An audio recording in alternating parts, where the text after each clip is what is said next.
அரங்கத்தில் இருக்கும் அனைவருக்கும் இறைவன் பொறுத்திருந்து சாந்தியும் சமாதானம் உண்டாகட்டும்.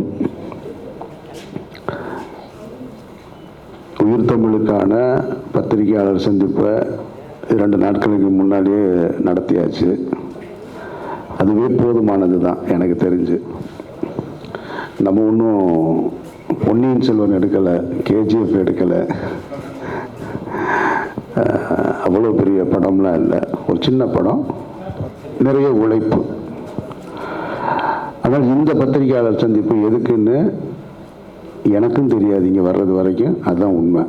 ஆமாம், யாருக்குமே தெரியாது. அண்ணாச்சி சொல்கிறாரு. அதனால் இது இயக்குனருடைய தயாரிப்பாளருடைய ஏற்பாடு. ஆனால் வந்து பார்த்தா இதுதான் முதல் பத்திரிகையாளர் சந்திப்பு மாதிரி இருக்குது. அண்ணன் ராஜகபூர் சொன்ன மாதிரி இது பெரிய படத்துக்கு இருக்கிற மாதிரி, பெண்களுக்கு இருக்கிற மாதிரி இருக்குன்னு. இந்த எதிர்பார்ப்பே சில நேரங்களில் வந்து பூர்த்தி செய்ய முடியாமல் போயிடும். அது பெரிய ரிவர்ஸ் ஆயிரும். அது அனுபவத்தில் நான் சொல்கிறேன் நான்.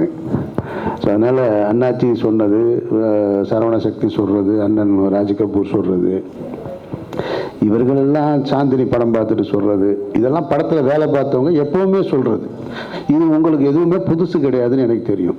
எல்லா படங்களுக்கும் அந்த துறை படம் சார்ந்தவங்க, படத்தில் வேலை பார்க்குறவங்க இப்படி தான் சொல்லுவாங்க. படம் ஆக சிறப்பாக வந்திருக்கு, இவர் அப்படி நடிச்சிருக்காரு, இவர் இப்படி நடிச்சிருக்காருன்னு. இதை விட கூடுதலான ப்ரமோஷன்ஸ் எல்லாம் நீங்கள் பார்த்துட்டீங்க. இதெல்லாம் ஒன்றுமே இல்லைன்றது எனக்கு தெரியும். ஆனால் அதெல்லாம் படத்தில் இருந்துச்சான்னு போய் பார்த்தா தான் தெரியும். அவங்க சொன்னதுக்கும் படத்தில் எதுவுமே இருக்காதுன்றது தான் நிஜமான உண்மை. இந்த படத்தை பொறுத்த மட்டும் இதில் பணியாற்றியவர்கள் சொல்வதை விட பார்வையாளராக 3வது மனிதனாக சொல்கிறது தான் நமக்கு சரியான ரிசல்ட்டாக இருக்கும். அந்த வகையில் நேற்று அண்ணன் செந்தமிழன் சீமான் படம் பார்த்தாரு. படம் பார்த்துட்டு அவர் ரொம்ப ரசிச்சுட்டு அவருக்கு ரொம்ப கனெக்ட் ஆயிடுச்சு. காரணம், அவர் ஒரு அரசியல் தளத்தில் இருக்கிறதுனால, ஒரு அரசியல் தலைவராக இருக்கிறதுனால அவருக்கு ரொம்ப கனெக்ட் ஆயிடுச்சு. நேற்று படம் பார்த்துட்டு ரொம்ப நேரம் பேசினார். அதுக்கப்புறம் நைட்டு பேசினார். திரும்ப காலையில் ஒரு அறிக்கை கொடுத்துருக்காரு. இப்போ எனக்கு காரில் ஒரு 1/2 மணி நேரமாக அதை தான் சொல்லிக்கிட்டே இருக்காரு. நான் அந்த இடத்த எப்படி ரசிச்சேன்டா, இந்த இடத்த எப்படி ரசிச்சேன்டான்னு. அண்ணே சரிண்ணே விடுங்கண்ணே போதும்னே அப்படின்னு திரும்ப திரும்ப அண்ணே எனக்கே போர் அடிக்குதுண்ணே விடுங்கண்ணே. நான் சொல்கிறேன் கேள்றேன், ஆனால் என்ன அப்படின்றாரு. சரி 1/2 மணி நேரமாக கேட்டுக்கிட்டே இருக்கேன். அப்புறமா அந்த ராஜகபுரன்ட்ட பேசுகிறேன்னு வருஷம் கொடுத்துட்டு கிளம்பிட்டேன். அவர் 10வது என்ன சொல்கிறாரு, நான் இன்றைக்கி நைட்டு வேறு பேசுவேன் பாரு இந்த படத்தை பற்றின்றாரு. அண்ணே நீங்கள் என்னத்தையாவது சொல்லி ஆகா ஒவ்வொன்று எப்பா இதுதானா படம் நாளை கேட்டுற போகிறாங்க, பிடிச்சிருக்குல்ல சொல்லிட்டீங்கல்ல போதும்னு. காரணம் எல்லாரும் ஏன் அதை அப்படி சொல்கிறாங்கன்னா, உயிர் தமிழுக்குன்றது ஒரு சீரியஸான ஒரு தலைப்பு. ஏன்னா மொழிகளிலேயே வந்து மொழிக்காக உயிர் நீத்த தியாகிகள் இருந்தது இந்த மண்ணு தான். இந்த மொழிக்கு தான் அந்த பெருமை, வேற எந்த மொழிக்கும் அந்த பெருமை கிடையாது. அப்படிப்பட்ட ஒரு டைட்டில் ஒரு சீரியஸான அரசியல் படம் சொல்லுவாங்கன்னு எதிர்பார்த்துட்டு இருக்கும் பொழுது அப்படி போகிற போக்கில் மணிவண்ணன் சத்யராஜ் பாணியில் வந்து ஒரு பொலிட்டிக்கல் சட்டையர் வந்து ரொம்ப நாள் ஆச்சு. ஸோ அதனால அவரும் அதுலேயும் குறிப்பாக வந்து ஏன் சீமானனுக்கு ரொம்ப கனெக்ட் ஆச்சுன்னா, அவர் ஏற்கனவே மணிவண்ணன் சத்யராஜ் பற்றையிலேருந்து வந்தவர். அதனால எனக்கு அந்த ஃபீல் வந்துருச்சுடான்னு திரும்ப திரும்ப பேசிகிட்டு இருக்காரு. அதனால் உங்களுக்கு பத்திரிகையாளர்களுக்கு நாங்கள் கூடுதல் குறைவாக பாவாவோ அண்ணாச்சியோ சரவண சக்தியோ பேசியிருந்தா அழிச்சிருங்க. நான் இது உங்ககிட்ட ரெக்வஸ்ட்டாக வைக்கிறேன். நான் அழிச்சிட்டு நாளைக்கு காலையில் படம் பார்க்க போகும்போது ஒரு சின்ன படம் பார்க்க போகிறோன்னு பாருங்கள். உங்களுக்கு அது திருப்தி தந்ததுன்னா அதுதான் பெரிய படம். நீங்கள் பெரிய படம் பார்க்க போகிறோன்னு நினச்சி போயிட்டு இதுக்காக அம்பிட்டு பேச்சு பேசுகிறீங்க, ஏசி ரூமில் எங்களை கொண்டு வந்து உட்கார வச்சு ஒவ்வொரு அளவு 1/2 மணி நேரம் லேட்டாக வேறு வந்தீங்கன்னு தயவு செஞ்சு நினச்சிடாதீங்க. அப்புறம் இந்த பட்டத்தை ஒன்றை கொடுத்துட்டு நம்மளை போட்டு பாடாப்படுத்துகிறான் மக்கள் போராளின்னு. எனக்கும் அந்த பட்டத்துக்கும் எந்த தொடர்பும் கிடையாது. நான் சொல்லிட்டேன், அவர் சொல்லும்போதே சொல்லிட்டேன். பட்டங்களும் விருதுகளும் வந்து தகுதியின் அடிப்படையில் வரணும். நம்மளாம் போய் காசு கொடுத்து வாங்கக்கூடாது. அப்புறம் இதில் இருக்கிற இந்த போராளி என்கின்றது வந்து நேற்றைய ஒரு நேர்காணலில் சொன்னேன், அதை இப்போவும் நான் சொல்கிறேன். போராளின்ற வார்த்தை பெரிய வார்த்தை, பெரிய வார்த்தை. எம்ஜிஆர் அவர்களுக்கு வந்து மக்கள் திலகம் அப்படின்ற பத்திரத்தை வந்து ஏற்புடைய பட்டம். ஆனால் புரட்சி தலைவர் அப்படின்றது வெகுவாக ரசிக்கப்பட்ட பட்டம். ஆனால் ஏற்புடையதா அப்படின்னா அதில் ஒரு பெரிய கொஸ்டின் மார்க் இருக்குது. ஏன்னா புரட்சி என்பது சாதாரண கிடையாது. இந்த உலகை புரட்டி போட்ட புரட்சியாளர்கள்லாம் நிறைய இருக்காங்க. அந்த வகையில் போராளி என்பது, நான் போராளி, ஒரு சினிமாவில் நடித்தேன், 4 படம் எடுத்தேன், 2 படம் நடித்தேன், நான் போராளின்னா ஈழத்தில் போராடிய மாவீரன் பிரபாகரன் யார்? அவர் போராளியா இல்லையா? அப்போ ஊதிய உயர்வு கேட்டு கூலிக்கு சரியான கூலி கொடுக்கப்படாமல் போராடி மாஞ்சோலை தோட்ட தொழிலாளர்கள் வந்து தாமிரபரணி ஆற்றில் இறந்தாங்களே, அந்த போராளிகளை வந்து எப்படி பார்க்கறது? இப்போ நமக்கு வந்து நெடுவாசலில் தூத்துக்குடியில் கூடங்குளம் அனுமதிக்கு எதிராக போராடி உயிர் நீத்தாங்களே, எந்த எதிர்பார்ப்பும் இல்லாமல் 13 பேர் செத்து போனாங்களே, அவங்க யாரு? அப்போ இந்த மண்ணை மீட்கிறதுக்கு, வெள்ளையன்ட்டு இருந்து மீட்கிறதுக்காக உயிர் நீத்தாங்களே, அவங்கெல்லாம் யாரு? அப்படின்னா போராளி என்பது ஒரு பெரிய வார்த்தை. அவர் காசு வச்சிருக்காரு, அவரே ப்ரொடியூசரு, அவரே டைரக்டரு, அவரே சொந்தமாக வினையில் அடிக்கிறாரு, அதனால் போட்டுக்கிட்டாரு. நான் ஒன்றும் பண்ண முடியாது அதை. அதனால் இந்த பட்டத்தை குறித்து தயவு செஞ்சு எங்கிட்ட யாரும் கேட்டுறாங்க. நான் என்னுடைய மாயவலையை வெறும் அமீர்னு தான் போட்டிருக்கேன், போராளின்னு தான் போடலை.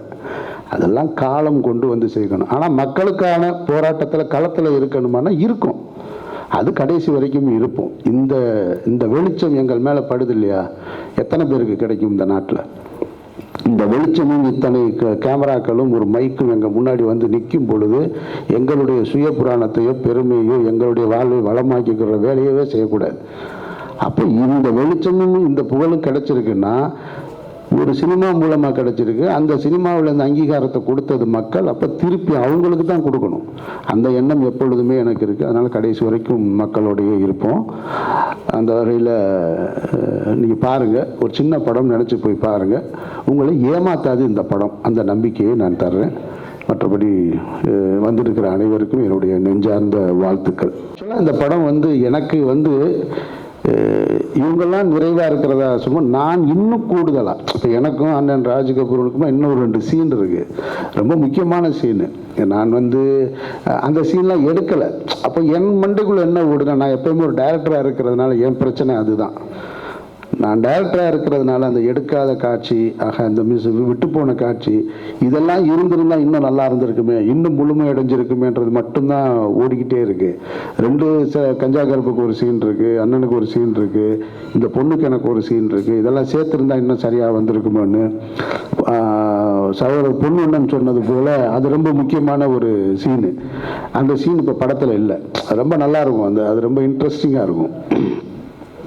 அண்ணாச்சி நாமினேஷன் பண்ண போகிற இடத்துல வந்து நான் நாமினேஷன் பண்ணிட்டு வரும்போது அவர் கேட்பார், பொன்வண்ணன் கேட்பார், இதெல்லாம் ஒரு பொழப்பாடா, கூடவே போனவனை வந்து ஏமாற்றிட்டு போய் நீ நாமினேஷன் பண்ணிட்டு வந்திருக்கியே அப்படின்னு சொன்ன உடனே இது பேர் அரசியலா அப்படின்ன உடனே நான் பதில் சொல்லுவேன், அரசியல் அடித்தளமே கூட இருக்கவனை ஏமாத்துறது தான், முதல்ல அதை புரிஞ்சுக்குங்க நீங்கள் அப்படிமே. இன்னும் நீங்கள் காமராஜன் கக்கன் காலத்திலே இருக்கீங்க போல இருக்கு, நடப்பு அரசியலுக்கு வாங்க அப்படின்ட்டு ஒரு விஷயத்தை நான் சொல்லுவேன். சொன்ன உடனேயே அவர் அந்நியார் ஒருத்தவங்க இருப்பாங்க, அவங்க சொல்லுவாங்க, ஏங்க உங்களுக்கு என்னங்க நம்ம வீட்டில் ஒரு கவுன்சிலர் வந்தால் என்னங்க அப்படின்னு. அவங்களுக்குள்ள ஒரு சின்ன சண்டை நடக்கும். சண்டை நடந்த உடனேயே எங்கிட்ட கேட்பாங்க, ஏன் பாண்டியா இந்த மாதிரி நீலாம் ஜெயிச்சிட்டின்னா, கவுன்சிலராக ஜெயிச்சிட்டின்னா இந்த ரேஷன் கரெக்டாக போட சொல்லுப்பா, ஒன்றுமே போட மாட்டேன்றாங்க, எப்போ போனாலும் இல்லைன்றானு. அண்ணி ஜெயிச்சதுக்கப்புறம் ரேஷன் வீடு தேடி வரும், நீங்கள் நாடே நம்மளோட தான், பேசாமல் இருங்க அப்படின்ட்டு அப்படி நடந்து போகும்போது அந்த அண்ணி சொல்லுவாங்க, ஏங்க நடந்து போகிறத பார்த்தா அப்படியே எம்ஜிஆர் கோட்டைக்கு போகிறது மாதிரியே இருக்குங்க அப்படிமா. நீ ஒருத்தி போதுண்டி, இந்த மாதிரி 4 பேர் இருந்தா எவனை கேட்டாலும் நாளை அரசியலுக்கு வருவான்னு. இதெல்லாம் இப்போ இந்த காட்சி படத்தில் இல்லை, அதனால உங்ககிட்ட நான் சொல்கிறேன். இது மாதிரியான நிறைய காட்சிகள் இன்னும் படத்தில் இடம்பெற முடியாமல் போயிடுச்சு. அதெல்லாம் இருந்திருந்தால் இன்னும் பொலிட்டிக்கல் சட்டையர் இன்ட்ரெஸ்டாக இருந்திருக்கும்னு நான் நம்புகிறேன். மற்றபடி உங்களுக்கு பிடிக்கும்னு நான் எதிர்பார்க்குறேன். அதில் தான் இந்த 6 பேர், கஞ்சா கருப்பு, இவர், இன்னும் ஒரு 3 பேர், இந்த மற்றும் 6 பேர். ஆனால் படத்தில் இருக்கிற நகைச்சுவையோட காட்சி படமாக்கும் போது இருந்த நகைச்சுவை தான் ஜாஸ்தி. அதை நான் ஏற்கனவே சொல்லியிருக்கேன். ஒரு காருக்குள்ளே வச்சு நல்லா எல்லாருமே நல்லா சாப்பிட்ற ஆளுங்க, சாப்பாடு காருக்குள்ளே வச்சுக்கிட்டு கிரீன் மேட்டில் ஷூட் பண்ணிக்கிட்டே இருக்கிறேன்னு சொல்கிறாங்க. அவங்க காலையிலேருந்து காருக்குள்ளே உட்காந்துருக்காங்க. சரி எடுத்தாச்சு. மதியம் சாப்பிட்டு திருப்பி ஏசியை போட்டு காருக்குள்ளே உட்கார வச்சா அவர் உதவி அசிஸ்டன்ட் டைரக்டர்ஸ் பூரா பெரிய படங்களில் வேலை செய்கிற மாதிரி வாக்கி டாக்கியோடலாம் நின்றுக்கிட்டு இந்த பக்கமும் அந்த பக்கமும் போய்கிட்டு இருக்காங்க. மானிட்டர்கிட்ட இருந்து டைரக்டராக ரெடியான்னு கேட்குறாரு. அவர் assistant director, sir ready sir, எல்லோரும் ஆர்டிஸ்ட் ரெடியாக இருக்காங்க சார், ரெடியாக. நான் ஃப்ரண்ட்டில் உட்காந்துருக்கேன் காரில், பின்னாடி 6 பேர். ரெடி ஆக்ஷன் அப்படின்னா யாருமே டைலாக் சொல்ல, ஏன்னா பூரா சாப்பிட்டு தூங்குறாங்க. நான் சொல்றேன் தூங்குறாங்க, பின்னாடி தூங்குறாங்கன்னா கத்துறாங்க, என்னடா சாப்பிட்டு தூங்குறதா வந்தீங்கன்னு. இந்த மாதிரியான சம்பவங்கள் தான் நிறைய நடந்திருக்கு. அதைத்தான் சரவண சக்தி சொன்னார், சிரிச்சுக்கிட்டே இருந்தோன்னு. எனக்கு நடிகராக இருந்ததுனால எனக்கு ஒன்றும் பெரிய சுமை இல்லை.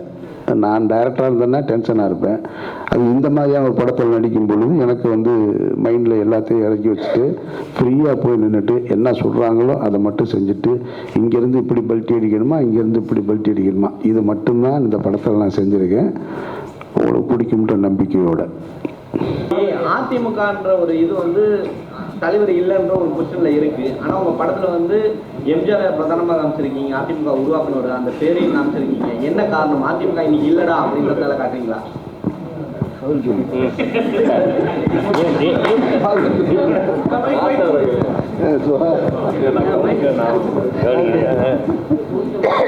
சொல்லுங்க.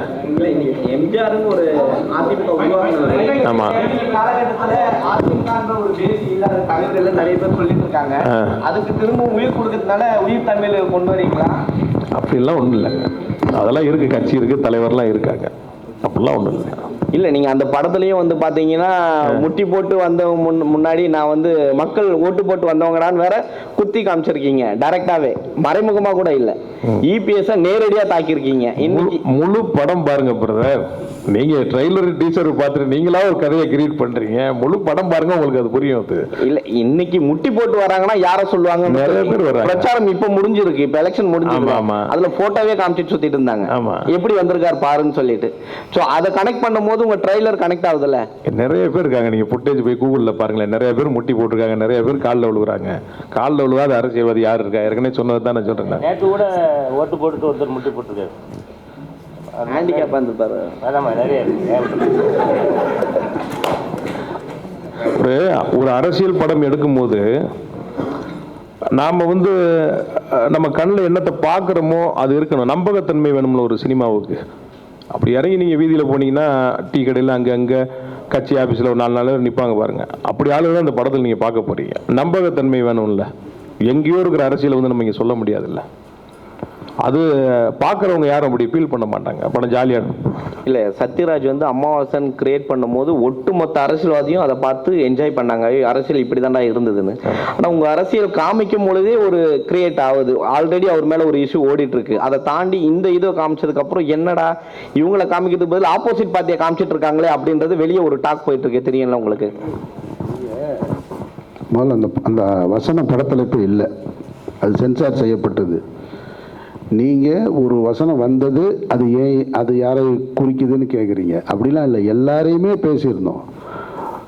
ஒரு கட்டத்தில் எனக்கு ஒரு வசனம் இருக்குது, நான் வந்து சில சட்டத்திட்டங்கள் போடுறது மாதிரி சொல்லுவேன். அதில் வந்து 60 வயதை கடந்தவர்கள் இளைஞர் அணியில் செயலாளராக இருக்க தடை அப்படின்னு சொல்லுவேன். அது ஒருத்தரை காயப்படுத்துது, ஒருத்தரை பாதிக்குது, இல்லை அது ஒருத்தரை குறிக்குது அப்படின்னு வச்சுக்கலாம். அந்த வசனமும் இப்போ படத்தில் இல்லை. அதாவது நம்ம ஒன்று நினைக்கிறோம், பொலிட்டிக்கல் சட்டையை எடுக்கணும்னு முடிவு எடுத்துட்டிங்கன்னா யாரையாவது மனசில் வச்சு தான் பேச முடியும். ஒரு காட்சி இருக்குது, இப்போ சத்தியம் பண்ணுறது, சமாஜில் சத்தியம் பண்ணுறது அப்படின்னு சொன்னால் காட்சி கூட வேணாம், இந்த வார்த்தையை சொன்னாலே உங்களுக்கு தெரியும். இதுக்கு காட்சி வேணுமா? சமாஜில் சத்தியம் பண்ணுறேன்னு சொன்னால், அதுபோல் தியானம் பண்ணுறது, சமாஜில் போய் தியானம்னா இதுக்கு ஒரு காட்சி வேணுமா? இதெல்லாம் குறிக்கும். இது அதுதான் நம்ம அரசியலை நம்ம பார்த்துக்கிட்டே இருக்கிறது. அப்போ அதை போல ஒரு வசனம் வச்சா ஒருத்தரை நினைவுபடுத்துமானா கண்டிப்பாக நினைவுபடுத்தும். படுத்தினாதான் அது அரசியல் சட்டையர். நினைவுபடுத்தலைன்னா அப்புறம் என்ன இருக்கு?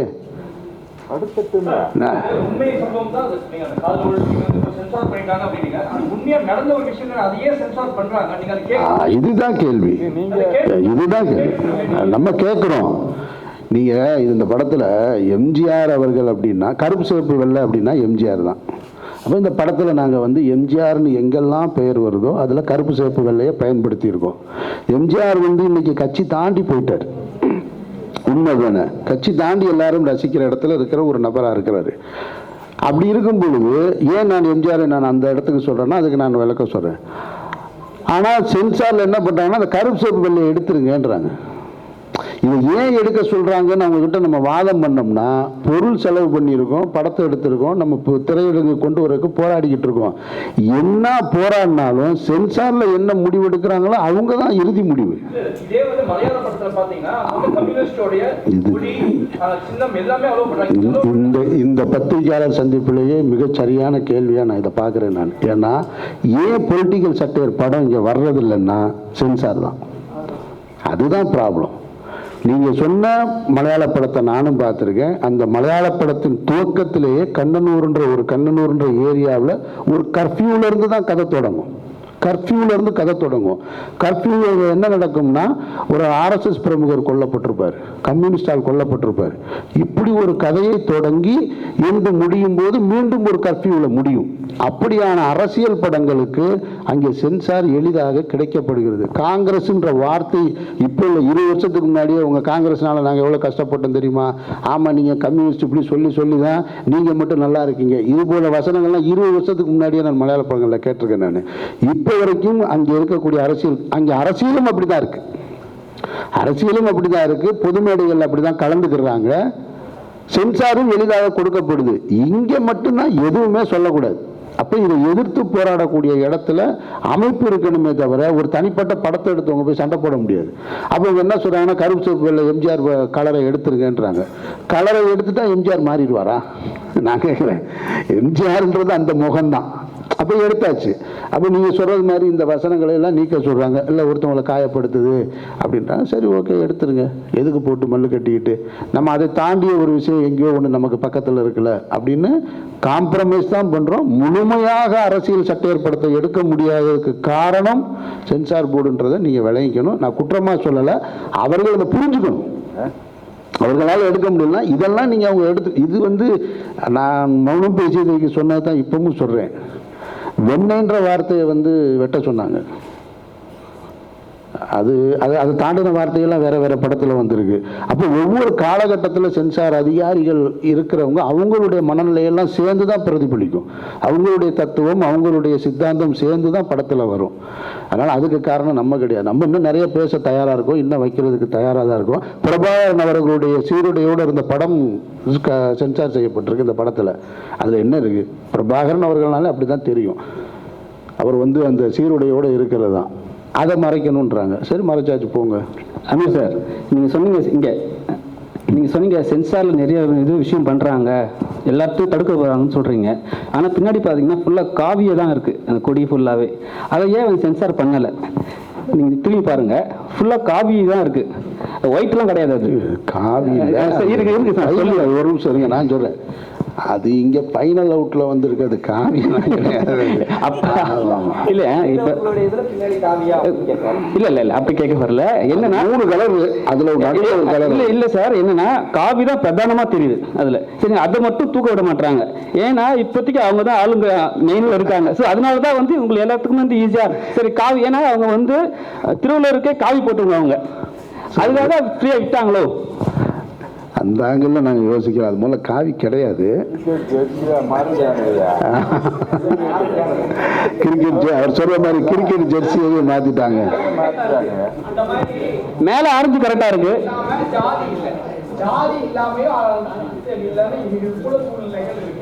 அப்ப எந்த சாதனை நீங்க இவ்வளவு டீட்டெயிலா காமிச்சவங்க ஜாதியை பற்றி ஒரு பொலிட்டிக்கல் சர்ச்சையை கூட பண்ணல. இந்த ஜாதி, இந்த மதம், அந்த மாதிரி கூட பொலிட்டிக்கல் சர்ச்சை பண்ணல. இந்த பக்கம் அந்த மாதிரி இருக்குமா? இல்லை அப்படிலாம் பண்ண முடியாது. ஜாதியை வச்செல்லாம் முதல்ல நம்ம அரசியல் இருக்குல்ல, ஜாதியை வச்சு அரசியல் செஞ்சிருக்கிறத தான் நம்ம மாமன்னன் பார்த்தோம்.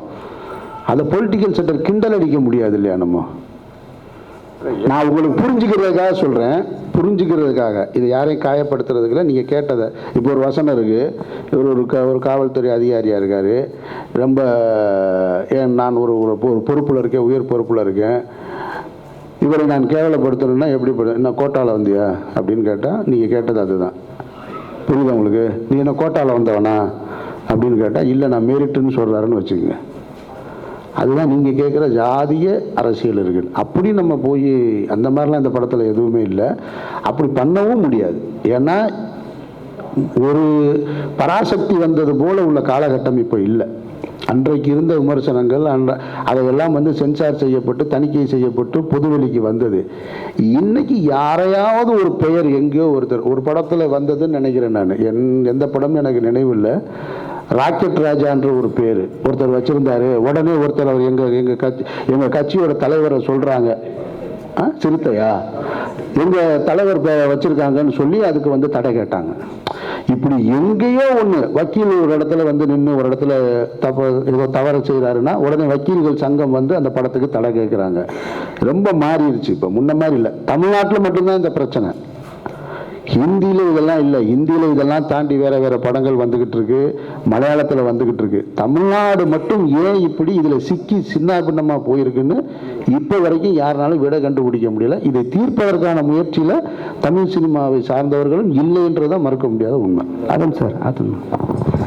சார் இப்போ வந்து படம் பண்ணியிருக்கீங்க, தொடர்ச்சியாக வந்து உயிர் தமிழுக்கு மட்டுமே டோட்டலாக அவ்வளோ ப்ரொமோஷன் பண்ணியிருக்கீங்க.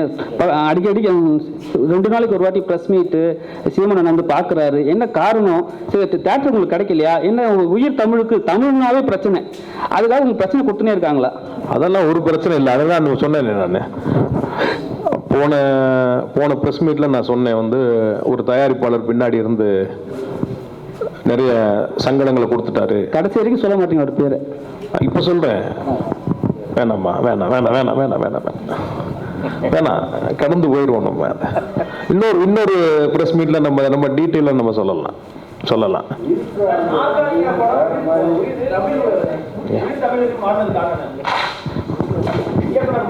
சிறந்த தலைப்பு இந்த படத்துக்கு. நீங்க படம் பார்த்து முடிஞ்சோன்னு உங்களுக்கு தெரியும், இதுதான் சிறந்த தலைப்பா இருக்கும் இந்த படத்துக்கு. அது சில காரணங்கள் இருக்கு, தயாரிப்புல காரணங்கள் இருக்கு, நிறைய காரணங்கள். இது படம், அதை பத்தி நம்ம பேசுவோம். சார், இதுல உயிர் தமிழுக்கு அந்த ரூலை வந்து ரப்பர் ஸ்டாம்ப் போட்டிருக்கீங்க. அது எதை குறிக்குது? அமீர் வந்து இதுல வந்து ஒரு அரசியல்வாதியா வராரு, அவரை எதிர்த்து நிற்கக்கூடிய அரசியல்வாதியை சொல்லுதா, இல்ல யார் அந்த அரசியல்வாதி? தேர்தல் எலெக்ஷன் சம்பந்தப்பட்ட படங்கிறதுனால அந்த சீல் பிரதானமா அதுல வச்சிருக்கிறோம். இல்ல, பெரும்பாலும் அரசியல் வந்து அவர் ஒரு ரப்பர் ஸ்டாம்ப் அப்படின்னு சொல்லுவாங்க. அது எதனா இதுல குறிக்கிறீங்க? அப்படிலாம் நம்ம ஹீரோ ரப்பர் ஸ்டாம்ப்லாம் கிடையாது, கலக்குவார் உள்ள. இல்ல, அவரை சொல்லல சார், அந்த மாதிரி யாரையாவது குறிப்பிடுறீங்களா அதுலன்றது? இல்ல, ஒரு தேர்தல் படம் அப்படிங்கிறதுனால அந்த ரப்பர் ஸ்டாம்ப் நம்ம ஒரு பிரதானமா இருக்கு. தேர்தல் ஒன்று படத்துல 2 தேர்தல்கள் இருக்கு படத்துல, பாருங்க.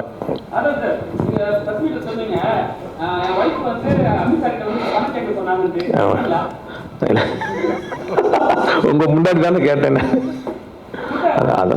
உண்மை இல்லை. நான் சொல்றேன் யதார்த்தத்தை. என்னன்னா யோசிச்சு பேசல நான்.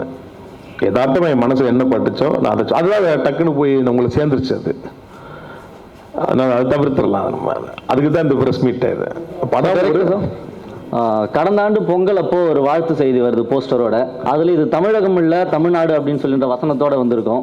அதே காலகட்டத்தில் தான் ஆளுநர் தமிழ்நாடு சர்ச்சையும் வந்திருந்தது.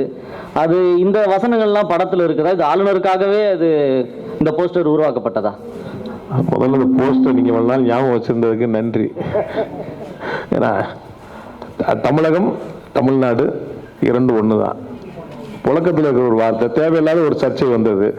நம்ம தரப்புல இருந்து அதுக்கு ஒரு பதில் கொடுத்தோம். இந்த ஆளுநர் சர்ச்சைக்காக அந்த போஸ்டர்லாம் இல்ல படத்துல அது ஆளுநர் மட்டும் இல்ல, பல பேர் இங்க புதுசா நிறைய சொல்றாங்க. இங்க அதுக்காக நம்ம அப்பப்போ பதிலடி கொடுக்கலாம், கிடைச்சல மொத்தமா சேர்ந்துரும் அது ஒரு நாள். இந்த படத்தை பொறுத்த வரைக்கும் இந்த ப்ரமோஷன்ல படக்குழுவினர் தான் இது வரைக்கும் பிரஸ் மீட் வச்சிருக்காங்க. நேற்று முதல் முறையா ஒரு அரசியல் கட்சியிலிருந்து சீமான் அவர்கள் வந்திருக்காங்க. ஏன் மற்ற கட்சி தலைவர்கள் அழைக்கல? காரணம் என்ன? தமிழுக்கு அப்படின்னும் போது இப்போ பிரபாகரன் அவர்களும் இருக்கிறாங்க. இப்போ நாம் தமிழர் சப்போர்ட்ல மட்டும்தான் இந்த படம் போகுது அப்படின்ற ஒரு கேள்வியும் வருது இல்ல? நான் அண்ணாமலையும் கூப்பிட்டுருக்கேன் படம் பார்க்கறதுக்கு. அவருக்கு வேண்டிய ஒரு நண்பருக்கு அடிச்சிருக்கேன், ஈவினிங் கூப்பிடுறேன்னு இருக்கிறாரு. எல்லா தலைவர்களுக்கும் காட்டுறதுக்கு தயாரா இருக்கிறேன். யாரெல்லாம் வந்து ஃப்ரீயா இருக்காங்களோ பார்ப்பாங்க. அண்ணன் நமக்கு கொஞ்சம் ஸ்பெஷல்.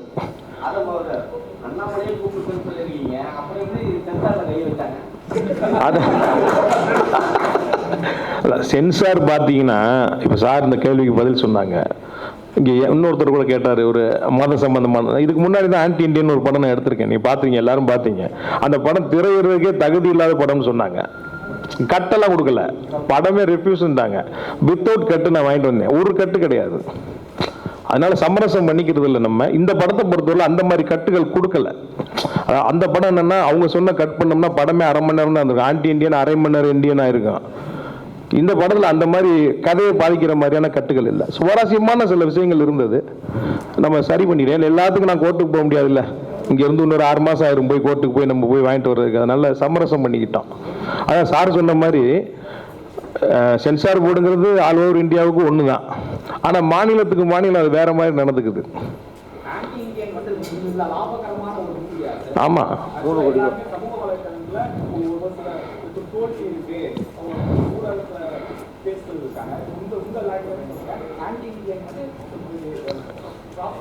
ப்ராஃபிட்டான படம், வெற்றி படம் அது அவர் மேல இருக்கிற விமர்சனத்தினால அப்படி சொல்லுவாங்க. இந்த படம் வந்து எப்படி மக்களுக்கு சேரும்? ஏன்னா நிறைய பேர் 7-8 படம் ரிலீஸ் ஆகுது. இந்த படத்துல எத்தனை தேட்டர் கட்டி இருக்கு, எப்படி மக்களுக்கு கேட்கணும்? 250 ஸ்க்ரீன் பிளான் பண்ணியிருக்கோம். இப்போ வரைக்கும் ஒரு 180 ஸ்க்ரீன் நமக்கு கன்ஃபார்ம் ஆயிருக்கு. இன்னும் போட்டுட்டு இருக்காங்க, நாளைக்கு தான் அது தெரியும். அது ஏன்னா ஒரு படம் இப்போ வந்து 2 படம் தான் வருது, 7-8லாம் இல்லை. சின்ன படங்கள் 2 படம் தான் மெயினாக. அதெல்லாம் இல்லை, அதெல்லாம் எல்லா படமும் வரணும். நான் அன்னைக்கு சொன்னேன், எல்லா படமும் வரணும், எல்லா படமும் ஓடணும், அப்போ தான் இண்டஸ்ட்ரி நல்லா இருக்கும்.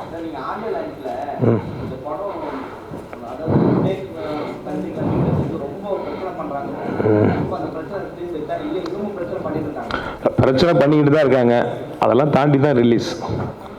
இப்போ இந்த ரிலீஸுங்கிறது ஒரு துணிச்சலான முயற்சி தான். ஆமாம், இல்லை அதைத்தான் இன்னொரு சந்தர்ப்பத்தில் சொல்லலாம். இது என்னென்னா நல்லா இருக்காது அது, நான் நினைக்கிறேன். அது பெரிய தயாரிப்பாளர், அவர் பெரிய பெரிய படங்கள் பண்ணிக்கிட்டு இருக்கிறாரு. தேவையில்லாத ஒரு சங்கம் நிறைய பேசியிருக்காரு, அதில் வெளியிடுற அளவுக்கு இல்லை, ரொம்ப அநாகரிகமாக நிறைய பேசியிருக்காரு. பெரிய சங்கடம் வந்துடும். எல்லா பத்திரிகையாளரும் கேள்வியை மொத்தமாக எழுதி உங்கள்கிட்ட கொடுத்துருவாங்களா? நீங்க 2 பேர் மட்டும் வச்சுக்கோங்க. சும்மா தான் சொல்றேன் நான்.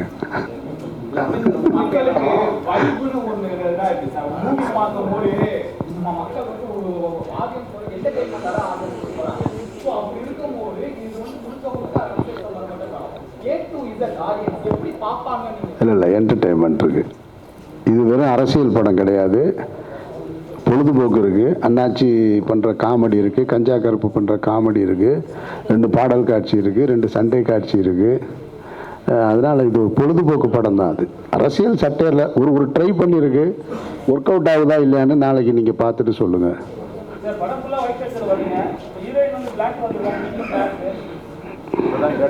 2 பேரும் பேசி வச்சோம். நான் உள்ள வந்தது எதேச்சியா கேட்டேன், உங்களுக்கு தெரியுமா அந்த ட்ரெஸ் போட்டு வந்ததுன்னு ஹீரோயினை முதல் கேட்டேன். அப்போ எனக்கு தெரியாது, இன்னைக்கு அமீரன் ஒன்றும் பிளாக் ட்ரெஸ் தான் போட்டுருக்காரு, உங்களுக்கு தெரியுமா? இல்லை தெரியாதுன்னு. 2 பேரும் வர்றீங்க, கண்டிப்பாக அதை ஒருத்தங்க கேள்வியை கேட்பாங்கன்னா அதுதான் நீங்கள். நானும் கருப்பு தான் போடணும். இந்த படம் எடுத்தோன்னு ஒரு 20 நாள் காட்சி தரேன் அப்படின்னு ஒரு பெரிய நிகழ்வு சொன்னாருன்னு சொன்னீங்க. அது அண்ணனா தம்பியா? நீங்க நினைக்கிற அண்ணனும் இல்லை, தம்பியும் இல்லாது. நீங்க சுத்தி சுத்தி எங்க வர்றீங்கன்னு எனக்கு நல்லா தெரியுது. எனக்கு நான் இன்னொரு பிரஸ் மீட்ல சொல்றேன். நான் ரிலீஸ்க்கு அப்புறம் கண்டிப்பா நான் சொல்றேன். நான்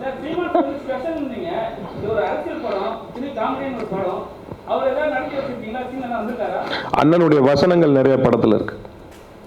அதான் நான் பேசுறதெல்லாம் இருக்குடா அப்படின்ட்டாரு. அண்ணே உண்மையை தானே பேசுறீங்க, இருக்கிறது தானே பேசுறீங்க. அதுதான் அவரு என்ஜாய் பண்ண, பெருசா என்ஜாய் பண்ணாரு. இல்ல அண்ணன் ரொம்ப சார் சொன்ன மாதிரி அமைதிப்படையுடைய உருவாக்கத்தில் அண்ணன் இருந்திருக்காரு. அது எனக்கும் அவருக்குமான உறவு இங்கே நான் தெளிவுபடுத்த வேண்டியது இருக்கு. பல நேரங்களில் அரசியல் தளத்தில் அவர் ஒரு கருத்து, நான் ஒரு கருத்து, இல்லை அவருடைய கருத்துக்கு எதிர்கருத்து முதல்ல எங்கிட்ட இருந்து வரும். இது மரணிக்கிறது வரைக்கும் இப்படி தான் இருக்கும். அவர் ஒரு கருத்து, எனக்கு உடன்பாடு இல்லாத ஒரு கருத்தை வரும்போது எதிர்கருத்தை நான் வைப்பேன் நான். ஆனால் உறவாக எனக்கும் அவருக்கும் அண்ணன் தம்பி தான். அதுவும் மரணிக்கிற வரைக்கும் இப்படியே தான் இருக்கும். அதை பலமுறை சொல்லிட்டோம், அவரும் சொல்லிட்டாரு, நானும் சொல்லிட்டேன். ஆனால் கட்சி சார்ந்த தம்பிகளுக்கு அது இன்னும் போய் சேரலை. அவங்க என்ன நினைக்கிறாங்கன்னா, நான் அந்த கட்சியில் இருந்து நான் ஏதோ உறுப்பினராக இருந்து பெரிய பொறுப்பில் இருந்து அந்த கட்சியினால் நான் புகழடைந்து அதுக்கப்புறம் வெளியில் வந்து எதிர்கருத்து சொல்வது போல் நினச்சிட்டு இருக்காங்க. அதாவது ஒரு முறை நான் போடலைங்க, 4 தடவை போட்டிருக்கேன். அது அவருக்கு தெரியும். ஒரு முறை போடலைன்னு நான் தானே சொல்கிறேன். அப்போ ஏன்னா என்னுடைய தேவையை சொல்கிறேன். நான் அரசியல் என்பது காலத்தின் தேவை தாங்க. நம்ம எவ்வளோ முறை சொன்னாலும் திரும்ப திரும்ப தான் சொல்ல முடியும். முகலாயர்கள் ஆட்சி செஞ்சுக்கிட்டு இருக்கும்போது இங்கே திராவிட அரசியல் தேவைப்பட்டதா சொல்லுங்கள்? தமிழ் தேசிய அரசியல் தேவைப்பட்டதா? வெள்ளையர்கள் ஆட்சி செஞ்சுக்கிட்டு இருக்கும்போது என்ன அரசியல் தேவைப்பட்டது? சுதந்திரம் தான் அரசியல் அன்னைக்கு. அப்போ சுதந்திர இந்தியாவுக்கு பின்னாடி தான் திராவிட அரசியல் தேவை இருக்குது. அப்போ திராவிடம் முழுமையாக தங்களுடைய பணியை சரியாக செய்யாமல் போனால் தான் தமிழ் தேசிய அரசியல் அங்கே மேலோங்கி நிற்கும். அப்போ காலத்தின் தேவை தான் ஒரு அரசியலை முடிவு பண்ணுதே தவிர தப்பு ரைட்லாம் சொல்லவே முடியாது இதில். அப்போ நான் எதன் பக்கம் நிற்கிறேன்னா என்னை முதல்ல பாதுகாக்கிறதுக்கு வரணும். நான் என்னத்தனை அரசியலை பேச முடியும்? என்னையே பாதுகாக்க முடியாத அரசியல் எதுக்கு அரசியல்? அந்த இடத்துல சின்ன சின்ன முரண் வரும், அவ்வளோதானே தவிர அவருக்கு எப்பவும் நான் ஸ்பெஷல் தான், எனக்கு அவர் ஸ்பெஷல் தான். அதில் ஒரு மாற்று கருத்து இல்லை. சீரியஸாகவே பேசுறீங்க, அதான் ஜாலியாக வந்து பேசுங்கப்பா. இங்கே பாட்டில் சீரியஸாக பேசுறீங்க, அவர் சீரியஸாக பதில் சொல்லிக்கிட்டு இருக்காரு. அதோட நான் ஒண்ணு சொல்றேன் கேளுங்க. ப்ரோமோட் பண்றேன் ஒரு வழி பண்ணி நானும் ஒரு நாள் ரூம்ல இது ப்ரோமோட் கிடையாது. இருங்க, நான் ஒரு விஷயம் சொல்றேன் கேளுங்க. ஒரு நாள் நானும் அவனும் பிடிக்கணும் ரூம்ல படுத்திருந்தோம். அப்ப சொல்லிட்டு இருக்கும்போது, தலைவா நம்ம மட்டும் இந்த படம் எடுக்கலன்னா இதுக்கு செலவழிச்ச பணத்தை ரூம் பூரா அடிக்க அது மேல படுத்திருக்கலாம்ல தலைவா அப்படின்னு சொன்னாப்ல. ஆமா நண்பா, நம்ம அதையே பண்ணியிருந்துருக்கலாம் போல் இருக்கு. இவ்வளவு கேள்வி கேட்பாங்கன்னா எதுக்கு இதை சொல்றேன்னா, அவ்வளவு பிரம்மாண்டம் இருக்கு படத்துக்குள்ள. ஒவ்வொரு ஃப்ரேமும் செலவு பண்றதுக்கு ஒரு நாள்லாம் ஒரு ஷூட்டிங்கு 2 பக்கமும் கிட்டத்தட்ட ஒரு 2000 பேர் ஜூனியர் ஆர்டிஸ்ட், ஆட்டம் மயிலாட்டம் எல்லாம் வச்சிருந்து அன்னைக்கு எங்களுக்கு ஷூட்டிங் பெர்மிஷன்ல ஒரு பிரச்சனை. டோட்டல் ஷூட் பண்ணவே முடியல. சாயங்காலம் 2 போர்டுக்கு மட்டும் க்ளோஸ் அப் எடுத்துட்டு அன்னைக்கு பேக்கப். இது மாதிரி 2-3 நாள் நடந்தது. நான் இப்ப போய் நமக்கு வைத்தியம் செய்றாங்க. ஏன்னா நான் அவனை எவ்வளவு கஷ்டப்பட்டு சுத்தி இருக்கேன்னு எங்களுக்கு தெரியும். கஷ்டப்பட்டுன்னா சினிமாக்குன்னு வந்துட்டா எவ்வளவு பெரிய குடிசை கஷ்டப்பட்டு ஆகணும். அந்த கஷ்டங்களை 2 பேருமே அனுபவிச்சிருக்கோம். அப்ப நான் சொல்றேன், இவ்வளவு செலவாயிட்டு இருக்கு, இவ்வளவு இதாயிட்டு இருக்கு, கொஞ்சம் கூட பயப்படாம நீ பாட்டு இப்படி செலவு பண்றா, ஏதாவது கொஞ்சம் என்னன்னு கரெக்டா பாரு, பெர்மிஷன் கிடைக்கிறதுல முன்னால பார்க்கணும். நான் மனத்துல ஒரு நான் நம்புறோம், சொல்றோம், கிடைக்கல, என்ன பண்ண முடியும்? சரி விடுங்க. அதுக்காக படத்தோட குவாலிட்டி நம்ம காம்ப்ரமைஸ் பண்ண முடியாதுல்ல. அப்படி ஒரு தைரியமான ப்ரொடியூசர் முதல்ல நல்லா இருந்தாப்லன்னா தமிழ் சினிமா நல்லா இருக்கும். அடுத்தடுத்து படங்க பண்ணுவாங்க. இந்த படம் ஓடுறது இந்த படத்தோட போறதில்ல. ஒரு தைரியமான ப்ரொடியூசர் இந்த இண்டஸ்ட்ரிக்கு அப்படி ஒரு டேரக்டர், அவன் கிரியேட்டர் எவ்வளவு பெரிய கிரியேட்டருங்கிறது எனக்கு தெரியும். மற்ற எல்லாருக்கும் யாருக்கு தெரியுதோ இல்லையோ அவனோட அத்தனை கதையும் எனக்கு தெரியும். அவன் எவ்வளவு கிரியேட்டிவிட்டி ஆனாலும் அப்படிங்கிறது எனக்கு தெரியும். அந்த கிரியேட்டிவிட்டிக்கு நானெல்லாம் சமயத்தில் கிடைச்ச சரி காம்ப்ரமைசிங் ஆகாது சில விஷயம் பண்ணுவேன். அவன் காம்ப்ரமைஸ் ஆக மாட்டான். ஏன்னா நான் இதெல்லாம் அவன் தான் கோடாட்டு. அந்த படத்தோட பிரம்மாண்டத்துக்கு அவன் ஒரு காரணம். நிறைய செலவு பண்ண இடங்கள்ல செலவு இழுத்து வைக்க அப்படின்னா கூட தலைவா அவ்வளவு பண்ணாதான் இந்த ரிச்னஸ் இருக்கும். நீங்க சொல்லுங்க அப்படின்னு சொல்லி அப்படி ஒர்க் பண்ற படத்துலயும் அந்த மாதிரி பிரம்மாண்டம் காட்டணும்னு நினைக்கிறாரு. இன்னைக்கு அவரோட படத்துலயும் ஒவ்வொரு இடத்துலயும் படத்தோட ஒவ்வொரு சீன்லையும் பாத்தீங்கன்னா குறைஞ்ச ஒரு அரசியல் படமா எவ்வளவு பேர் இருக்கணும்? ஒரு 500 பேர் 1000 பேர் இருக்கணும். டேரக்டர் ஒவ்வொரு இடத்துலயும் ஒரு டேரக்டரா காம்ப்ரமைஸ் ஆகாம அவ்வளவு பேரையும் போட்டு எடுக்கணும். அங்க தயாரிப்பாளரும் இருக்கணும், டேரக்டராகவும் இருக்கணும். ரெண்டையும் காம்ப்ரமைஸ் பண்ணாம இந்த படத்துல ஒர்க் பண்ணிருக்காங்க. அந்த படத்தோட எல்லா பிரம்மாண்டத்தையும் தாண்டி படத்தோட விஷுவலைசிங்ல காமெடி படம் இது. அவ்வளவுதான், செம்மையா ஒர்க் அவுட் ஆயிருக்கும். வெறும் அரசியல்ல மட்டுமே சொல்லிட்டு இருக்கு. அரசியல் மேம்புகோ பூசப்பட்ட ஒரு சாயம் தானே தவிர அதுக்குள்ள ஒரு செம்ம லவ் இருக்கு. அந்த லவ் பேஸ் பண்ண அரசியல் தான் அது. நீங்க படத்தோட விஷுவல் பாத்தீங்கன்னா தெரியும். என்ஜாயபிளான ஒரு படம். ரைட். உங்க கேரக்டர் உங்க வாய்ஸ்னாவே அவ்வளோ இதுவா யூனிக்கா இருக்கும், அவ்வளோ நல்லா இருக்கும் டைலாக்லாம். பட் ஆனால் கொஞ்ச நாளா திரையில திடீர்னு பார்த்தா உயிர் தமிழுக்கு வரீங்க. அதுல அரசியல் தலைவராகவும் வந்திருக்கீங்க. எந்த தலைவரை நினைச்சு டைலாக் டெலிவரி பண்ணீங்க? அதிமுக திமுக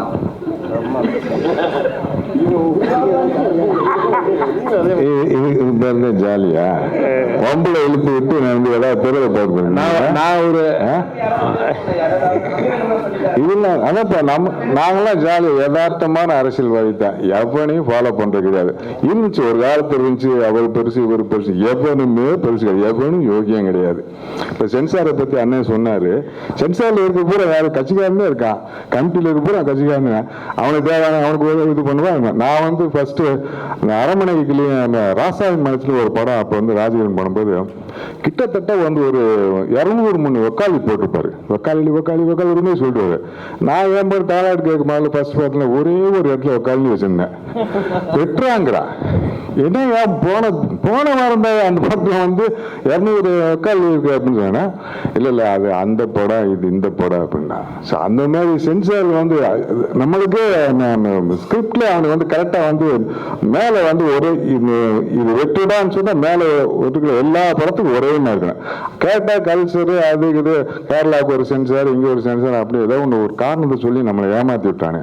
ஸோ அது மாதிரி அரசியல் வந்து யாரை ஃபாலோ பண்றதுன்னு இல்லை, நம்ம மனசாட்சி நம்ம வந்து என்ன பண்ணுதோ. இப்ப இருக்க அரசியல் வந்து நையாண்டி பண்றோம் அது பண்றோம்னா அது பண்ணித்தான் ஆகணும். எல்லாத்துக்கும் யோகியனே கிடையாதுல்ல, அது சொல்லித்தானே ஆகணும். அவனை வந்து இவன் இப்படி பார்த்தா சத்யராஜ் சார் வந்து எஸ்டிஎஸ் வந்து பஸ்ல வந்து தொங்கிட்டு போவார், ஒரு வாரத்தை தொங்கிட்டு அது விஷுவல் பண்ணிருந்தான் தாயங்கமங்கல் படத்துல. அவ்வளவு அப்ளாப்ஸ். ஏன்டா நீ பெரிய தலைவராக இருந்த ஆள் தான், நீ போய் வந்து பஸ்ல போய் பிடிச்சிட்டு தொங்கிட்டு போலாமா? அந்த மாதிரி அதை சொல்லும் போது வந்து நம்மளுக்கு வந்து அப்ப அதை ரசிச்சோம்ல. இப்போ வேற ஒருத்தர் அதுல போறாரு இதுல போறாரு அப்படின்னு சொன்னோம். நடக்கிறத நம்ம சொல்றோம், எடுக்கிறது அவனுக்கு எடுத்துட்டு போறான். நம்மளுக்கு என்ன சொல்ல வேண்டிய நம்ம கடமை. நீ வாங்கிறது வாங்காது உனக்கு இஷ்டம். அது மாதிரி தான் வந்து நான் இதுல வந்து என்ன யார் நினைச்சு பண்ணிருக்கேன்னா, நான் என்ன நினைச்சுதான் பண்ணிருக்கேன். இப்படி எல்லாம் இருந்தா நான் நல்லா இருந்துப்பேன்டா. நானும் என் கேரக்டர் தான் அது. நான் ஒருத்தனை ஃபாலோ பண்ண வேண்டிய அவசியமே கிடையாது. எல்லா பேருமே யோகியமே கிடையாது, எவனும் யோகியம் கிடையாது. அதனால வந்து நான் யோகியனாக இருக்கலாம்னு சொல்லி பார்த்துட்டு நான் நினைச்சுக்கிறது. ஸோ எனக்கு நானே யோகியன். அதனால வந்து யாரையும் ஃபாலோ பண்ணல. இவர் ஃபாலோ பண்ணல. இவர் வந்து ஜென்ரலா வந்து எம்ஜிஆர் எப்ப கேட்டாரு, எம்ஜிஆரை வந்து நீங்க வந்து முன்னிலைப்படுத்தி ஏடிங்க அப்படின்னா அதெல்லாம் எம்ஜிஆருக்கு நம்மளுக்கு புது ஒரு நடிகனாக நம்ம பார்த்தோம். அவரை ரசிகனா வாழ்ந்துருக்கோம். அவரை வச்சு நிறைய பேர் பொழப்பு நடத்துறானுங்க, அது வேற பிரச்சனை. ஒரு ரசிகனா வந்து ஒரு தொண்டனா வந்து வந்தாரு அப்படிங்கிறது தான் வந்து அந்த அந்த தொண்டன்ல வந்து இவரை வந்து எப்படி படிப்படியா நம்ம வளர்த்தணும் அப்படிங்கிறது இந்த படத்தோட கேரக்டர்ஸ். அதுல வந்து பியூட்டிஃபுல்லா வந்து அவங்க பண்ணிருக்கிறது லவ் தான். யாரையும் காயப்படுத்தல, யாரையும் குத்தியும் பேசல, அங்கங்க தெளிச்சிட்டு போயிருப்பாங்க. அது வந்து டயலாக் மொழி வந்து அது வந்து ரசனையா இருக்கும். இதுல சொல்ல போறது வந்து ஒரு அருமையான காதல் கதை சொல்லியிருக்காங்க, பொலிட்டிக்கல் பேசிக்கல. ஸோ அதனால வந்து நீங்கள் எல்லாம் இப்ப எல்லாம் அவங்களை எதுக்கு கூப்பிட்டு இருக்கிறது, நாங்க பணம் அந்த பணம் இதெல்லாம் போஸ்ட் கீஸ்லாம் பெரிய பேனர்லாம் கிடையாது. நீங்களே இதை ப்ரொமோட் பண்ணி வெளியே கொண்டு வந்தேன். எதுக்கு ஒரு தடவை 4 தடவை உங்களை கூப்பிட்டு உட்கார வச்சிருக்காரு யாராமே தேவையில்லை. ஒரு தடவை வீணா பார்த்தால 4 தடவை கூப்பிட்டு வந்து உங்களை மீட்டிங் போட்டு வச்சிருக்காருல. நீங்களே இதை கொண்டு வந்து சின்ன படத்தை பெருசாக்கணும். இதை வந்து காயப்படுத்தாம நீங்க வந்து பெருசு பண்ணி நீங்க வந்து அழகா ஒரு ப்ரொமோட் பண்ணி ஒரு தடவை படம் பாருங்க. உங்களால் இயன்ற அளவுக்கு எவ்வளவு ப்ரொமோட் பண்ணும்போது இந்த படத்தை வந்து மேல வைக்கி வெற்றி அடை செஞ்சு அவர் ப்ரொடியூசராகவும் ஒரு டைரக்டராகவும் பெருசா வரக்கூடிய வாய்ப்பு இருக்கு. எங்களுக்கு ஒரு 4-5 படங்கள் வரும். இதை பார்த்துட்டு நாங்கெல்லாம் நல்லா தான் நடிச்சிருக்கோம். நீங்க பாருங்க, என்ஜாய் பண்ணுவீங்க. நன்றி. பெரும்பாலும் ஒரு இயக்குனராக இருக்கும்போது ஒரு நடிகர் கிட்ட வந்து வேலை வாங்குறது ரொம்ப கஷ்டம். ஏன்னா அவங்களோட இன்புட்ஸ் நிறைய கொடுக்குறோம் அப்படின்னு சொல்லுவாங்க. இது வந்து குறைந்த 5 இயக்குனர்களை நடிக்க வச்சுங்க. அமீர், ராஜ்கபூர் சார், சரவணன், சக்தி சுப்பிரமணியன், சிவா எல்லாருமே இருக்கும். இவங்களை எப்படி உங்களால் ஹேண்டில் பண்ண முடியுது? அவங்களோட இன்வால்மெண்ட் எல்லாம் இருந்துச்சா? இல்லை நமக்கு ஈகோ கிடையாது. ரெண்டாவது, இந்த படத்தில் இருக்கிற நடிகர்கள் பூரா புத்திசாலி நடிகர்கள், புத்திசாலி இயக்குனர்கள். படம் நல்லா இருக்கணும்னா அந்த இன்புட்ஸை நம்ம எடுத்துக்கணும் இல்லை, அது எங்கள்கிட்ட இருந்தது. ராஜ்கபூர் சார் பாருங்க, இவ்வளவு நேரமா 2 நடிகரை உட்காந்துருந்தாங்க. அவங்க 2 பேரும் நம்ம நடிகர் இந்த படத்தை நடிச்சிருக்கோம்ட்டு அப்படியே டப்புக்கு அவங்க இன்னும் 2 டைரக்டர் வெளியே வராங்க பாருங்க டக்குன்னு. அதான் அந்த டைரக்டர் வெளியே வந்தோன்னு இது எவ்வளவு ஆரோக்கியமா இருக்கு பாருங்க. முதல்ல அப்படி நடிகரா பேசும்போது அப்படியே என்ன அப்படி யோசிச்சுட்டே இருக்காங்க, உள்ள டப்புன்னு வெளியே வந்தாங்க பாத்தீங்களா 2 பேரும். இவ ராஜ்கபூர் சாரோட டைலாக்ல நிறைய கட்டு விழுந்திருக்கு. ஏன்னா சார் வந்து சொல்ற டைலாக் யோசிக்காம பேசிடுவாங்க. மற்ற நடிகர்லாம் ஏங்க அதை பேசினா அவர் கோச்சுக்கிறாருங்க இவர் கோச்சுக்கிறாங்கன்னு கேட்பாங்க. அது மாதிரி எதுவுமே கேட்கல. என்ன தலைவா டைலாக் அப்படியே அது 2 சேர்த்துக்கலாமா பாரு. ஏன்னா அது படத்துல ஒர்க் அவுட் ஆயிருக்கு. நீங்க படம் பார்க்கும்போது தெரிஞ்சுக்குவீங்க. என்னன்னா இந்த பிரஸ் மீட்டே எதுக்குன்னா ஒரு 15 நாளைக்கு முன்னாடி ப்ரொமோஷன் ஸ்டார்ட் பண்ணியிருக்கணும். நான் பேசிக்கிட்டு இருந்தேன். அமீர் சார் வந்து இப்போ தான் லேட்டராக 4ஆம் தேதி தான் வந்தாங்க. இன்னும் 3-4 நாளில் நம்மளால் நிறைய சேனல்ஸுக்கு இன்டர்வியூ கொடுக்க முடியல. அதனால மொத்தமாக எல்லாரும் ஒரு இடத்துல அசம்பிள் பண்ணி குரூப்பாக உட்காந்து பேசிடலாங்கிறக்காக தான் இந்த ப்ரெஸ் மீட் நம்ம அரேஞ்ச் பண்ணோம். அதனால தான் எடுத்தோன்னே கேள்வி பதில் நம்ம போனோம். நம்ம எல்லா சேனலுக்கும் தனித்தனியாக கொடுக்கலன்னு ஒரு வருத்தம் வரக்கூடாது. ரெண்டாவது சார் சொன்ன மாதிரி போய் சேரணும். ஒரு 6 நாள் இருக்கு, மிக குறைவான ஒரு 5 நாளில் கொண்டு போய் படத்தை கொண்டு போய் ரீச் பண்ணணும். பணம் இல்லை என்கிட்ட செலவு பண்ணுறதுக்கு, வேற ஏரியாவில் செலவு பண்ண முடியல. உங்க மூலமா கொண்டு போய் படத்தை சேர்க்கணும். அதனால தான் மறுபடியும் ஒரு ப்ரெஸ் மீட். அமீர் சார் எதுக்கு நீ கூப்பிட்டாங்கன்னே தெரியல அப்படின்ட்டாங்க. பாருங்க, நைட்டு ஷூட்டிங்கு வந்து அதிகாலையில் பேக்கப் பண்ணலாம், இன்டர்வியூ கொடுக்குறதுக்கு அதிகாலையில் பேக்கப் ஆகிட்டு இருக்காரு. இப்போ 3 நாளா நிறைய பேருக்கு கஷ்டம். அதில் 1:30 மணி 2 மணி 3 மணி ஆகுது இன்டர்வியூ கொடுக்குறதுக்கு. அதனால தான் இந்த ப்ரெஸ் மீட். அதில் 2-3 ரூம் இருக்கு, நம்ம இங்கே கொடுக்கலாம். அதுக்காக தான் இந்த ஏற்பாடு. Wow, hi. அது ஒரு கேள்வி தமிழ்நாடு அரசியல் உங்களுக்கு தெரியுமா? இது எப்படி வந்திருக்கு? ஏன்னா இங்க வந்து பெண் தலைவர் வந்து அம்மா தான் அப்படின்வாங்க ஜெயலலிதா. உங்களை போட்டிருக்காங்க பொலிட்டிக்கல் ஸ்டேட்டே உள்ளவா இதுவா, எப்படி இருந்தது அமித்ஷார் கூட? First of all thank you. எனக்கு பொலிட்டிக்ஸில் இன்ட்ரெஸ்ட் இல்லை, ரியல் லைஃப்பில். நீங்கள் சொன்ன மாதிரி வேர்ல்ட் ஃபேமஸாக ஒரு ஃபீமேல் பொலிட்டிஷியன் தான் இங்கே சென்னையிலேருந்து தமிழ்நாடு நமக்கு ஒரு இமேஜ் இருக்குது. அது மாதிரி நான் எனக்கு பண்ண முடியல, யாருக்கும் பண்ண முடியாதான்னு நான் நினைக்கிறேன். இந்த மூவியில் பண்ணது டிரெக்டரும் ஸ்கிரிப்டோட விஷன் மாதிரி தான் பண்ணியிருக்கு. ஸோ அதில் வேறு யாருக்கு ஏதாவது தோணுச்சுன்னா அது எனக்கு அதை பற்றி எதுவும் சொல்ல முடியாது. எதுக்குன்னா அது மாதிரி எனக்கு பண்ண முடியாது. எதிர்காலத்தில் அரசியல் இல்லை இல்லை இல்லை. காலையில் நாங்கள் ஒரு எஃப்எம்முக்கு போயிருந்தோம், அலோ எஃப்எம்முக்கு. அப்போ வந்து இந்த நாங்கள் போஸ்டர் ப்ரொமோஷன்லாம் பார்த்தோம். ஜீப்பில் இருந்து ஓட்டெலாம் கேட்குறீங்க. உங்களை பார்க்கும்போது ஒரு தலைவி ஞாபகம் வருது எங்களுக்கு. அரசியல் மேடைகள் உங்களை பார்க்கலாமான்ட்டு. ஆமாம், பதறிட்டாங்க. நம்பிக்கை. அப்போ நான் சொன்னேன், நான் சந்து பொந்தெல்லாம் போய் ஓட்டு கேட்டிருக்காங்க. தேனியில் போனீங்கன்னா இப்போ உங்களை தெரியும், நின்றா ஜெயிச்சிருவாங்க எம்எல்ஏக்கு. அவ்வளோ தூரம் எல்லா சந்து பொந்தெல்லாம் கூட்டிகிட்டு போயிருக்கோம் ஓட்டு கேட்டு. இந்த படம் வந்து அதான் நான் ஏற்கனவே சொன்ன மாதிரி ஒரு ஸ்பேஸ், ஈக்குவல் ஸ்பேஸ் இருக்குது அமீர் சாரோட. அவங்களுக்கு இவங்க விடலைன்னாலும் வேணாம்னாலும் கூப்பிடுவாங்க. அவங்களை கூட்டிகிட்டு போனால் 10 ஓட்டு வாங்கலாங்கிறது அரசியல்வாதிக்கு தோணும்ல. காலம் தான் அது பதில் சொல்லும். இந்த மூவியில் என்னோட கேரக்டர் ஆக்சுவலி பை எஜுகேஷன் ஒரு அனிமல் டாக்டர், வெட்டினரியன். ஸோ நான் லைஃப்லி அது பண்ண மாட்டேன். எதுக்குன்னா அது already finish my studies. So அது மாதிரி ஒரு மூவிஸ்லும் டிஃப்ரெண்டான கேரக்டர்ஸ் பண்ணும்போது இருங்க, நான் சொல்கிறேன், நம்பாதீங்க. உங்களுக்கு தெரியும், இதே மாதிரி இதுக்கு முன்னாடி நம்ம தமிழ் சினிமாவில் நடித்த நடிகைகள் பிரபலமானவங்கள கேட்டிருப்பீங்க, அரசியலுக்கு வர்றீங்களான்னு. வரமாட்டேன்னு சொல்லிட்டு கடைசியில் போய் சேர்ந்துருப்பாங்கல்ல. அந்த வரிசையில் வரக்கூடாதுன்னு இருக்கா? அந்த வரிசையில் வருவாங்கன்னு நான் நம்புகிறேன். ஆசைக்கு வரமாட்டேன்னு இப்போ சொல்லிட்டு இருக்காங்க. எனக்கு ஆக்சுவலி ஓட்டர்ஸ் ஐடி இல்லை, இந்தியன் சிட்டிசன் தான். இது வரைக்கும் ஓட்டர்ஸ் ஐடி எடுக்கல. நான் இதுவரையும் லைஃப்பில் ஓட் பண்ணல. ஓகேவா? ரொம்ப நல்ல விஷயம். ஆமா, உங்க தேசபக்தி வெளியே தெரியுது. ஆமா, நான் மீடியா எல்லாருக்கிட்ட தான் கேட்டுட்டு இருக்கேன் ஓட் பண்ணுங்கன்னு. அதுதான் ஆக்டிங் இல்லையா? எனக்கு அதுதான் ரொம்ப பிடிக்கும். ஸோ அது உங்களுக்கு எல்லாருக்கும் நான் இனியும் மூவிஸ் பண்ணோன்னு இல்லையா, நான் அது பண்ணிட்டோம். தேங்க்யூ. என்னங்க இது வந்து அரசியல் படம், இதுகிட்ட ஓட்டர் ஏரியால நீங்க வாக்கு செலுத்த வெள்ளத்துக்கு ஒரு கில்ட்டி இல்லைங்களா? ஏன்னா என்ன பொலிட்டிக்கல் ஸ்டாண்டர்டா இருந்தாலும் அது ஒரு நல்ல கேள்வி.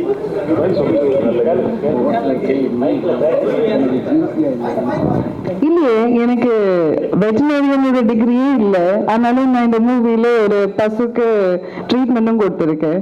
இல்ல மேம், நான் என்ன கேட்க வரேன்னா, என்னதான் இது வந்து கலாய்க்கிற மாதிரியான ஒரு படமா இருந்தாலும் இதுவும் ஒரு கருத்தை தான் சொல்ல போகுது. சமூகத்துல ஒரு நல்ல ஒரு கருத்து, ஒரு இம்பாக்ட் தான் ஏற்படுத்த போகுது. ஆனா இப்படி ஒரு படத்துல நடிச்சுக்கிட்டு ஆனா நீங்க இன்னும் ஓட்டு போடல, வாக்காளர் அடையாள வண்டியை வச்சிடலன்னு சொல்லும்போது உங்களுக்கு ஒரு கில்ட்டி இல்லையா? சரி, நான் நான் இந்தியன் சிட்டிசன், அதனால யூஎஸ்ல தான் வளர்ந்துருக்கு. அதனால தான் எனக்கு ஓட்டர்ஸ் ஐடி இல்லை. நீங்க நான் ஃபர்ஸ்ட் சொன்ன பதில் மட்டும் எடுத்துட்டு கட் பண்ணி வேற ஹெட்லைன் போட்டு போடாதீங்க. அப்ப என்ன வச்சு போடாதீங்க? யூஎஸ்ல இருந்தது, இனிமே தான் ஓட்டர்ஸ் ஐடி எடுக்கணும். அதுக்கப்புறம் அதனால எனக்கு அவ்வளோ அதை பத்தி தெரியல. So I have to learn. பொலிட்டிக்கல்னாவே ஸ்பாட் ஃபுட் பிரியாணி காஃபி இல்லாம போக முடியாது. இது அதுல வருமா? எல்லாமே இருக்கு. தேர்தல் சம்பந்தமான அனைத்தும் இருக்கு. தேர்தல் அதான் அந்த நம்ம குரு ஒரு பாட்டு பாடினார் பாத்தீங்களா, அந்த அந்த பாடல் நீங்க கேட்டீங்கன்னா தெரியும். தேர்தலில் என்னென்ன தில்லு முள்ளு இருக்குதோ முடிஞ்ச அளவு காட்சிப்படுத்தி இருக்கோம்.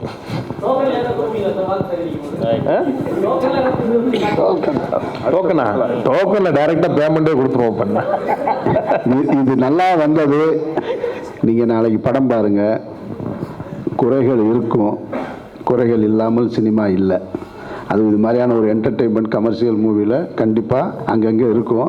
அந்த குறைகளை எல்லாம் மறந்துட்டு, எதுக்கு நான் சொல்கிறேன்னா, நான் என் படத்துக்கு இப்படி நான் கேட்டது கிடையாது. எந்த படத்துக்கும் நான் தயாரிப்புலையோ அல்லது என்னுடைய இயக்கத்தில் வர்ற படங்களை நீங்கள் பார்த்துட்டு நல்லா பண்ணுங்கன்னு. இந்த படத்துக்கு அவர் போட்ட காசில் ₹1 கூட இப்போ வரைக்கும் வரலை. முழுக்க ஓன் ரிஸ்கில் தான் அந்த படம் ரிலீஸ் பண்ணுறாரு. அவர் அதுக்காக தான் மீண்டும் மீண்டும் இதை திரும்ப சந்திச்சுட்டு இருக்காரு. போட்ட காசு வந்துச்சு, இல்லை போட்டதில் பாதியாவது வந்துச்சுன்னா கூட படத்தோட பார்ட் 2 எடுப்பாங்க. அப்போ பொலிட்டிக்கல் சட்டையை இன்னும் கூடுதலாக வச்சு, அப்போ இன்னும் நிறைய என்னாச்சு. ஆமாம், அதனால அதை இது இப்படின்னு தாண்டிட்டாலே அவர் ரிலீவ் ஆயிடுவார். அதுக்காகத்தான் நானும் என்னுடைய இவ்வளவு சிக்கலான காலகட்டத்தில் குறைவான நேரத்தில் ராத்திரி 1:30 மணி வரை 2 மணி வரைக்கும் திரும்ப இந்த படத்தை பற்றி பேசிக்கிட்டே இருக்கேன். ஏன்னா பணம் போட்டவருக்கு பணம் வரணும். நான் நல்லா நடிச்சிருக்கேன் அப்படின்னு எனக்கு பேர் வர்றதுலையோ கதாநாயகி இன்னொரு படம் கிடைக்கிறதுலையோ இல்லை. எந்த படமாக இருந்தாலும் பணம் போட்டவங்களுக்கு குறைந்தபட்சம் முதலீடாவது திரும்பி வரணும். அப்போ தான் அடுத்தடுத்த கலைஞர்கள் வாழ முடியும். இதுபோல் பத்திரிகையாளர் சந்திப்பை நடத்த முடியும். அந்த அடிப்படையில் தான் உங்ககிட்ட கேட்டிருக்கோம். முடிஞ்ச அளவுக்கு உதவி செய்யுங்க.